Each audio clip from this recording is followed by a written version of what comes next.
Okay, so here's the next example that we're going to work. So here I want us to notice something.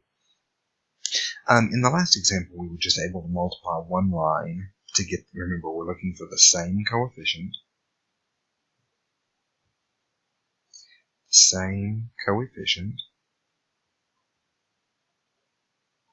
With different signs. So in the last video, the example that we did, I was just able to multiply by one line in order to get the same coefficient. Here, I don't really have that option. Here I have a 7 and a 4. Well, there's nothing I can multiply by 4 to get 7 or anything that I can multiply by 7 to get 4. Same here. I can't multiply anything to get 7 to 4 or 4 to 7. So here I'm actually going to have to alter both lines. Well, so in this case, I'm going to need to find the least common multiple between 7 and 4. Well, for 7 and 4, that's not a big deal. I just need to multiply 7 times 4. Well, that's going to give me 28, right? And then I'm going to need to multiply 4 by 7. Well, now let's think this process through a little bit. If I multiply 4 times 7, that's going to give me 28. If I multiply 7 times 4, that's going to give me 28. Well, that's the same coefficient, but it's not different signs. So one of these signs are going to have to be different. I'm going to make the 7 negative, because now what that's going to do is it's going to make 4 times 7 be 28, and negative 7 times 4 times to be negative 28. Well, that's what I need. That's good. So, multiplying everything through. Now, I'm going to get 4 times 7. That's going to give me 28. Sorry, my pen's running out of ink here. 28x plus 28y. And now 7 times 28, that's a little bit large, so I'm going to do that math here. 7 times 28, well, let's see.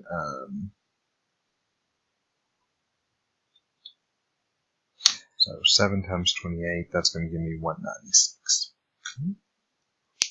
So now, it's going to give me 196. Okay, now let's do it this direction. I'm going to need that calculator again here in a second. So that's going to give me negative 28x. It's going to give me negative 28y. And then again, I'm going to need 7 times 16. So 7 times 16, that's going to give me 112. Okay, so that's 112. Now, look what happens here. As I add these two lines together, negative 28 and positive 28, those go away. Well, notice again here, negative 28 and positive 28, that's going to go away as well. So these two numbers, all of the variables here are going to cancel. 28 minus 28 is going to give me 0.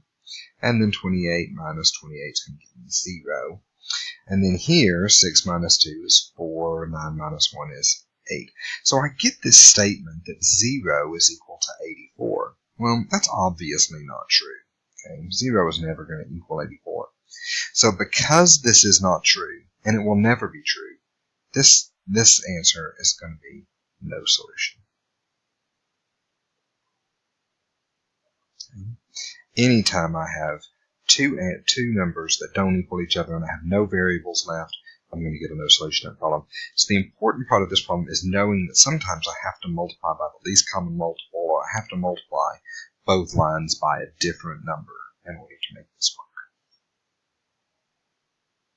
work. Okay, so another example we're going to do here. I want you to notice here that we're not anywhere near in the right form. So here, notice that, remember, I need my variables, my x's to be on top of each other, my y's to be on top of each other, and my numbers to be on top of each other. And here I don't have that being the case. So what I need to do, is I need to move this 19 over. I'm sorry, I need to move this y over, and I do so by adding. So I'm going to add this y to both sides, and what that's going to do is it's going to get both of my y's on top of each other here. Both of my x's, I'm going to leave my 19 here. So that's going to alter my equation. And that's going to give me negative 6x plus 2y is equal to negative 28. And then this is going to give me negative 3x plus y equals 19. Now I'm in the correct form. I can work with this. So, now remember, I need the same coefficients, but I also need different signs. So, really the easiest thing I think to do here would be to multiply this 2 by a 2 to get these coefficients the same. But notice if I multiply this one by 2, I'm going to have the same coefficient, but I'm going to have the same sign. That's not going to help me. So I need to multiply by 2, but then I also need to make it negative. If I do that, now it's important to know that this line, when I multiply by negative 2, it's the exact same line. Multiplying by 2 is not going to change the values of that line at all. So this is negative 6x plus 2y is equal to negative 28. This is going to be negative 2 times negative 3. It's going to give me a positive 6x. This is going to give me a negative 2y. And this is going to give me a negative 28. Well, look, we're going to have the same thing happen here. Notice that my x's are going to cancel. My y's are going to cancel. But now I'm going to get a negative 1656. Well, of course, 0 will never equal negative 56. So this is going to be another one of those no solution problems. It would have been important to know that if I had gotten the same number here, let's say for example this were a negative 19 to start. If it had been a negative 19 to start, this would have given me a positive 28. I would have gotten 0 plus 0 equals 0. That would have been an infinite solution problem. But again, since this is never true, it's going to be no solutions. Okay, so this will be our last video over this section. This is going to be our last example. Okay, so taking a look here, we are in the right form. Our x's are above each other, the y's are above each other, our numbers are above each other, so we're in good shape here. So what we need to do is we need to make sure that we have same coefficient, but with different signs. So, looking here, doesn't really matter which one we get rid of.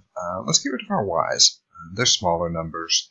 So in order to get the same coefficient here, 2 needs to become 4, so that means I need to multiply by 2.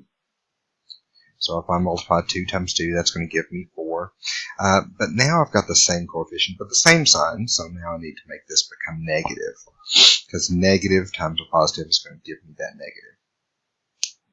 So, multiplying this out, I get negative 2 times 4, negative 2 times 2, and negative 2 times negative 4.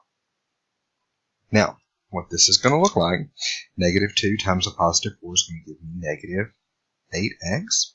Negative 2 times positive 2 is going to give me a negative 4y. And negative 2 times negative 4 is going to give me a positive 8. Well, this line didn't have to change. This is just 8x plus 4y equals negative 8. Now, working this problem, adding them together, I'm going to get that positive 8 minus 8, that's going to give me 0. My x's cancel because 0 times x is just 0. And then negative 1, positive 4, well, that's just going to give me 0. And then now positive 8 and negative 8, well, that's going to give me 0 as well. So I get this true statement that 0 is, of course, equal to 0. Well, 0 is always equal to 0. It's always true. So this is what we call an infinite number of solutions. In other words, these are the exact same line, and I kind of want to demonstrate that to you. So we had 4x plus 2y equals negative 4, and we had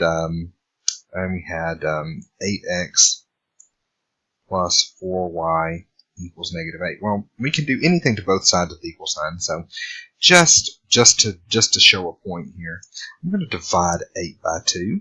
I'm going to divide 4 by 2, and I'm going to divide negative 8 by 2. Now, this isn't changing anything about the line. because I'm still maintaining this equality. So 8 divided by 2 is 4x.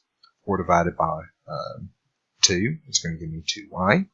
And then, of course, negative 8 divided by 2 is going to give me negative 4. So I want you to notice that those are indeed the exact same line. I could divide this one by 2 and this one by 2 as well, and it's going to get the same line either way. So, well, I hope that this has been helpful, and if you have any questions, of course, shoot me an email.